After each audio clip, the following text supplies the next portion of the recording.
Good morning everyone. कल मैंने आपको बताया था कि किसी बिंदु आवेश के कारण वैद्युत विभव किस प्रकार से हम ज्ञात करते हैं। आज एक और इम्पॉर्टेंट फॉर्मूला आपको बताने जा रहा हूँ कि वैद्युत द्विध्रुव के कारण वैद्युत विभव और उसकी अक्षीय स्थिति। जिस प्रकार से हमने इलेक्ट्रिक फील्ड में किसी वैद्युत द्विध्रुव के कारण जो है हमने तीव्रता निकाली थी अक्षीय और निरक्षीय स्थिति में, ठीक उसी प्रकार से वैद्युत विभव में भी वैद्युत द्विध्रुव के कारण हम पोटेंशियल ज्ञात करेंगे और उसकी पहली कंडीशन है अक्षीय स्थिति। ए बी कोई क्या है, एक वैद्युत द्विध्रुव आघूर्ण, ठीक है, जिसके आवेश हैं -q और +q। द्विध्रुव का मध्य पॉइंट हो गया O, ठीक है। तो A से O तक की जो डिस्टेंस है वो हो गई स्मॉल l, और O से और B तक की जो डिस्टेंस हो गई वो कितनी हो गई l। तो टोटल डिस्टेंस हो गई कि हो जाएगी कितनी 2l। अब बिंदु O से R दूरी पर एक पॉइंट है कौन, P, ठीक, जहाँ पर हमको क्या करना है, वैद्युत विभव को ज्ञात करना है। तो ये जो वैद्युत द्विध्रुव आघूर्ण AB है, ये एक ऐसे माध्यम में रखा गया है जिसका परावैद्युतांक है K, ठीक है। तो उस स्थिति में पहले हम +q आवेश के कारण जो है वो बिंदु P पर वैद्युत विभव निकालेंगे, फिर -q आवेश के कारण क्या निकाल लेंगे, P पर वैद्युत विभव निकाल लेंगे, और फिर परिणामी विभव को निकालेंगे। देखिए +q आवेश की बिंदु P से जो दूरी है वो बराबर है BP, और BP इक्वल टू किसके बराबर हो जाएगी, R-L। कितनी हो जाएगी, R-L। सिमिलरली उसी प्रकार से -q आवेश की बिंदु P से जो दूरी हो जाएगी वो हो जाएगी कितनी, R+L, ठीक है। तो पहले +q आवेश के कारण बिंदु P पर क्या निकाल लेंगे, वैद्युत विभव। तो +q आवेश के कारण बिंदु P पर जो वैद्युत विभव हो जाएगा वो हो जाएगा V1 बराबर 1/4πε0K इंटू Q/R-L, ठीक हो गया। ये डिस्टेंस हो गई कितनी, R-L। अब इसी प्रकार से -q आवेश के कारण बिंदु P पर क्या हो जाएगा, पोटेंशियल जो वैद्युत विभव हो गया।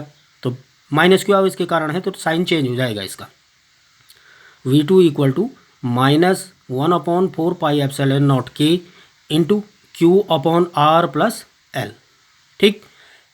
इसलिए बिंदु P पर जो क्या होगा, परिणामी विभव होगा, रिजल्टेंट पोटेंशियल होगा। तो रिजल्टेंट पोटेंशियल किसके बराबर होगा, V1 और V2 के बीजगणितीय योग के बराबर, ठीक। तो हो जाएगा V equal to V1 + V2, या this equal to 1/4πε0K into Q/R-L -1/4πε0K into Q/R+L, ठीक हो गया। अब इसमें Q क्या हो गया, कॉमन हो गया, तो Q और 4πε0K क्या आ जाएगा बाहर, ये कॉमन है। तो ये हो जाएगा Q/4πε0K इंटू 1/R-L -1/R+L, ये हो जाएगा, ठीक। फिर क्या हो गया, this equal to Q/4πε0K into R+L हो जाएगा, माइनस क्या हो जाएगा, R-L, और LCM क्या हो गया, R² - L², ठीक। या this equal to Q/4πε0K into, अब देखिए कि ये हमारे पास क्या है, बाहर माइनस साइन हो गया तो R क्या हो जाएगा, कैंसिल हो जाएगा, और L जुड़ जाएगा तो ये 2L हो जाएगा, ठीक। तो Q/4πε0K इंटू 12/R² - L², या this equal to 1/4πε0K into, अब ये हो गया 2QL, क्योंकि हमको इसको द्विध्रुव आघूर्ण बनाना है P, तो ये हो जाएगा 2QL/R² - L²। अब हम जानते हैं कि 2QL इक्वल टू P होता है वैद्युत द्विध्रुव आघूर्ण, तो इसलिए V equal to 1/4πε0K into P/R² - L², ठीक। अब कंडीशन ये है कि यदि अगर L का जो मान है वो R की अपेक्षा क्या है, बहुत कम है, ठीक। तो L का मान R की तुलना में कम होगा तो L इज़ लेस क्या हो जाएगा, R, ठीक। तो उस स्थिति में L² का मान R² की तुलना में हम क्या कर सकते हैं, नगण्य मान सकते हैं, ठीक। नगण्य मान सकते हैं मानिए इसको छोड़ सकते हैं आप।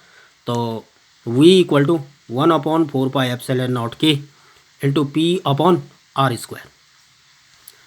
अब हम जानते हैं कि निर्वात और वायु के लिए जो परावैद्युतांक है वो के इक्वल टू कितना होता है 1। तो के इक्वल टू 1 हो गया तो वी बराबर हो गया कितना 1/4πε0 इंटू पी अपॉन क्या हो गया r²। ठीक है, तो इस प्रकार से किसी बिंदु आवेश के कारण जो हमारे पास क्या है अक्षीय स्थिति में ये वैद्युत विभव का क्या हो गया, वैद्युत ध्रुव के कारण वैद्युत विभव का फॉर्मूला हो गया V equal to 1/4πε0 into p upon r²। ठीक, क्योंकि अगर हमने वहाँ इलेक्ट्रिक फील्ड में अक्षीय और निरक्षीय स्थिति की है तो यहाँ हमारे पास जो है वो वैद्युत विभव को भी हम उस प्रकार से ज्ञात कर सकते हैं। ठीक उसी प्रकार से ये डेरिवेशन है। तो इसको जो है वो हमको अपनी कॉपी पर लिखने के पश्चात जो है सॉल्व करना है, लिखना है। मैंने पूर्व में भी कहा है कि हमेशा मैथमेटिक्स है, फिजिक्स है, केमिस्ट्री है, जब तक आप उसको लिखोगे नहीं कहीं रफ कॉपी पर तब तक वो आपको आने वाला नहीं है। ठीक है, केवल इसको पढ़ने से नहीं आना है, इसको सॉल्व करेंगे तो फिर ये बन जाएगा आपके पास। ठीक।